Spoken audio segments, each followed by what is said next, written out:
It's your boy, COVID positive. If you don't follow me on the socials, you may not know where I've been, but I was at the MLS All-Star game. I was doing credentials, felt fine. I think it was Monday afternoon.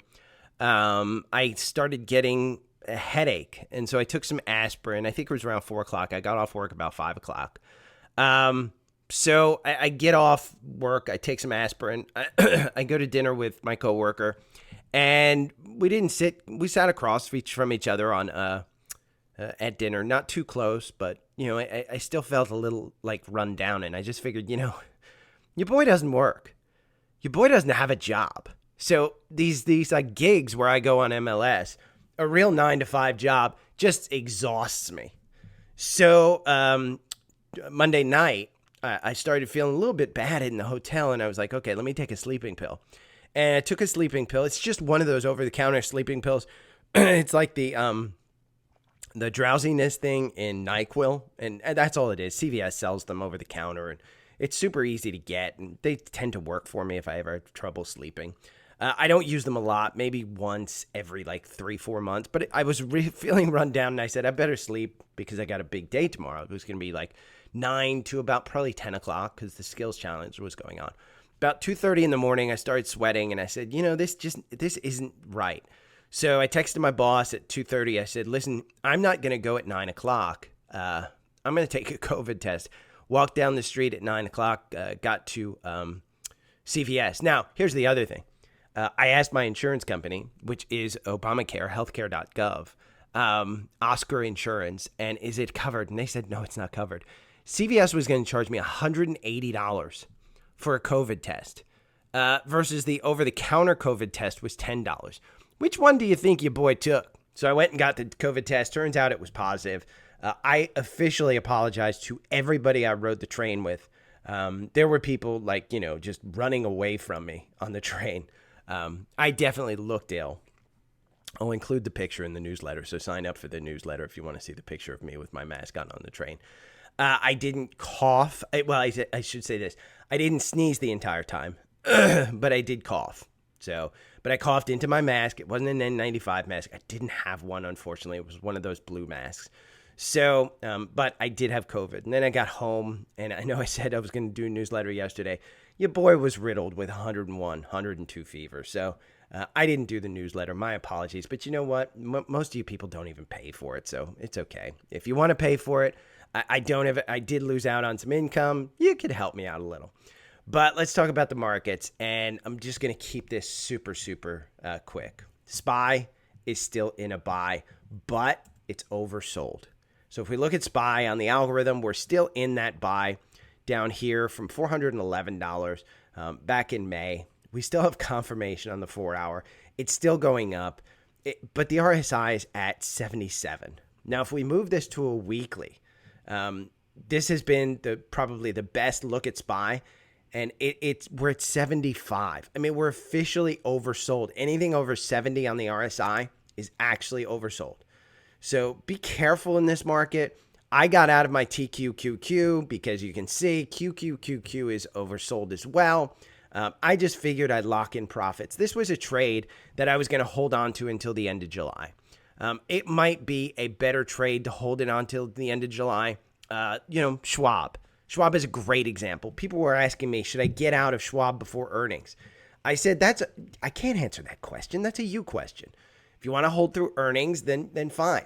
In my mind, buying down here at 48 like I did, I'm looking at a $70, $80 stock. So I wasn't going to sell before earnings. But if you wanted to lock in your profits, lock in your profits.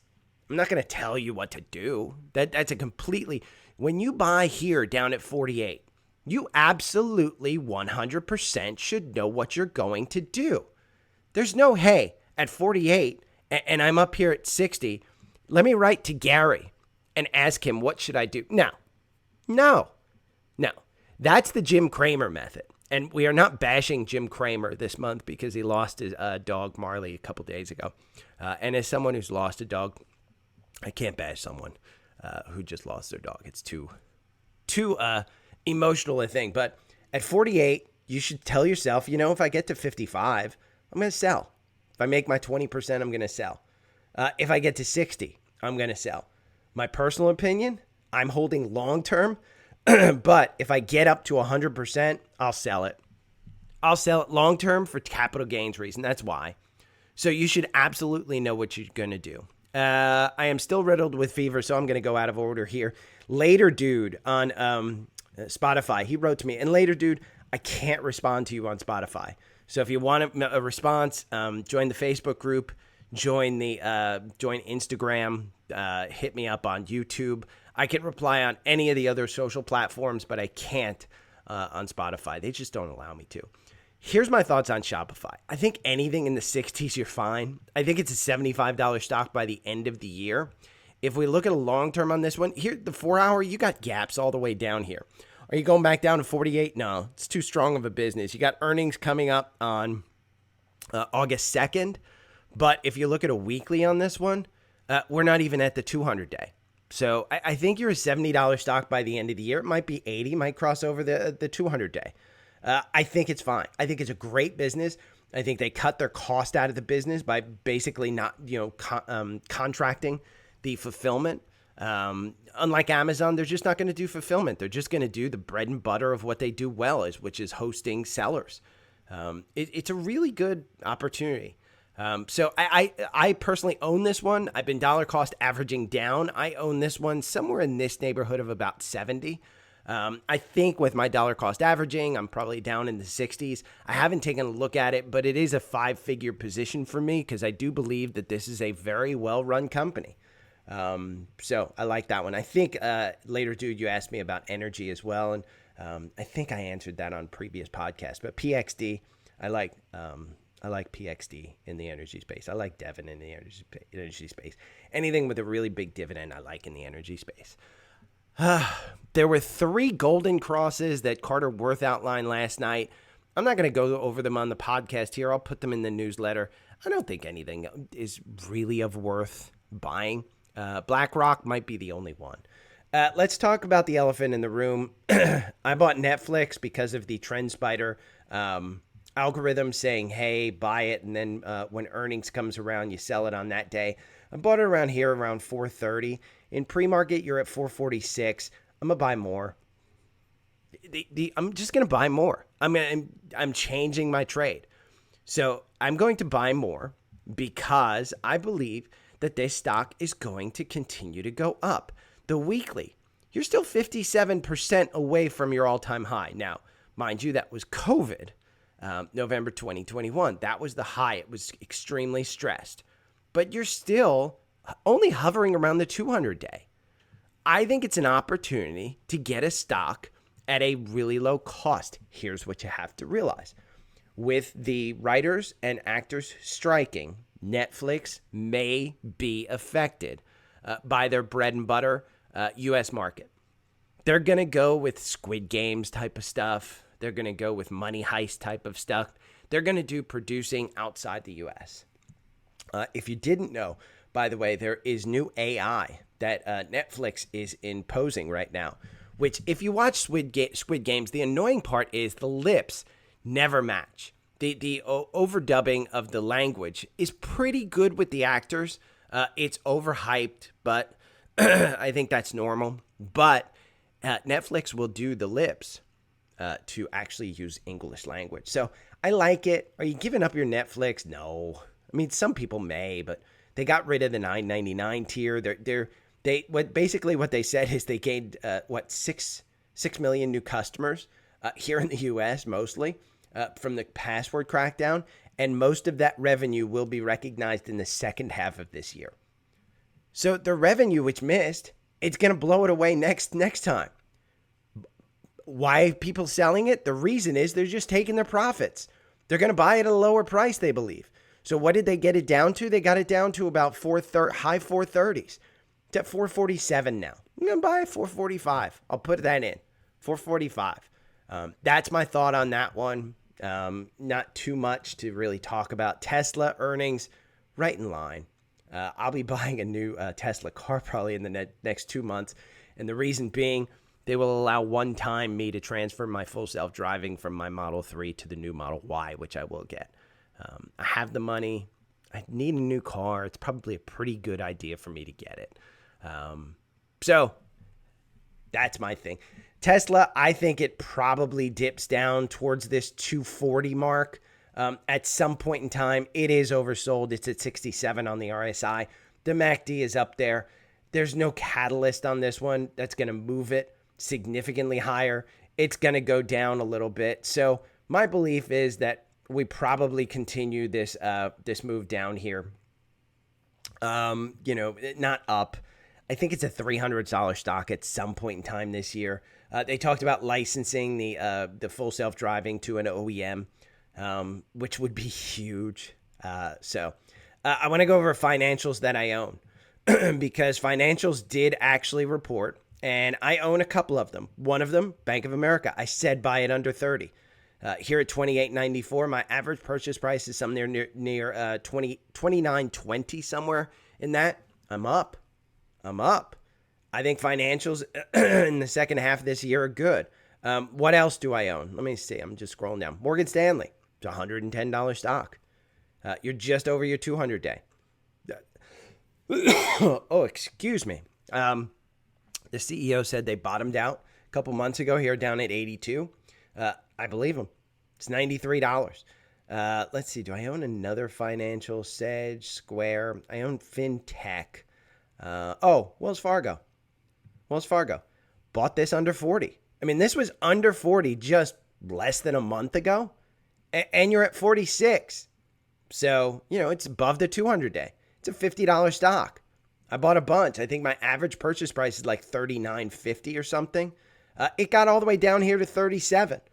I didn't buy enough down there, but I continued buying all the way up here, and I bought more at 42 right before earnings. You're 46. So financials are going to do well, I think, in the second half. I think energy does well in the second half as well. The rally is broadening past the grade 8. Let's talk about TSM, Taiwan Semiconductor. Taiwan Semiconductor, let me just go back to core investing. Taiwan Semiconductor was a buy here at 103 in pre-market. This is at 99. It's down 3%. I think you're good. They reported earnings. Wasn't great. I think people are taking profits. So I don't think there was anything bad in the earnings. I think they're going to continue to be very good. They're going to build the plant in Phoenix for Apple. Well, they'll be doing chips there. You're fine. Under 100, I think, is a good buy on this one. Okay, hold 1 second. I need some water. Remember, I'm still riddled with fever. Let's talk about scans. Target has this cross up. Let's look at this chart. 132.